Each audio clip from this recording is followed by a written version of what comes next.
Ya, saya di food court, saya duduk aja di situ, termenung gitu. Saya bertanya apa yang terjadi dalam hidup saya. Nah, motivator itu dia ke atas, dia lewat, dia bilang, "Hai, Ko Tommy, lama nggak ketemu," gitu ya kan. And then kemudian dia mampir, dia duduk di depan saya, dia duduk, saya lihat dia, ya sama-sama senyum. Nggak lama itu tiba-tiba dia nangisnya lebih parah dari saya. Saya bingung gitu, dalam hati saya gini, waktu dia datang, saya sudah senang. Saya bilang, thanks God, kamu kirim saya seorang motivator yang baik, sahabat saya, yang siapa tahu dia bisa motivasi saya.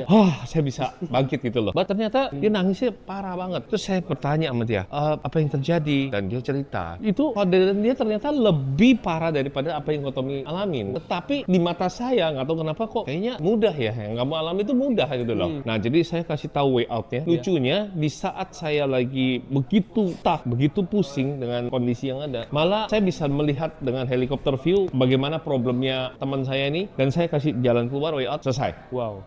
Beres. Tapi in that moment aku janji sama Tuhan begini, Tuhan izinkan aku menolong dia, apapun yang terjadi pada diriku, setidaknya gitu loh, I surrender to you gitu loh. Aku udah gak tahu aku harus gimana, tapi kasihlah aku kesempatan untuk nolong orang ini. Dan singkat cerita, selesai. 5 tahun kemudian kami nggak bertemu, tapi one day dia di acara TV dan dia very famous, dan dia ngomong, Ko Tommy itu motivator Indonesia, dan aku akan ngundang dia. Oh, dari situ Ya, nah disitulah aku dikenal sebagai motivator, which is itu akhirnya beberapa motivator Indonesia itu datang ke tokoku untuk konsultasi. I don't know. Just really I don't know. I'm not a coach, I'm not a motivator. Aku berani declare di podcast ini aja bahwa labeling yang dikasih sama teman-teman, aku thank you, it's an honor, but I'm not a motivator, I'm not a coach.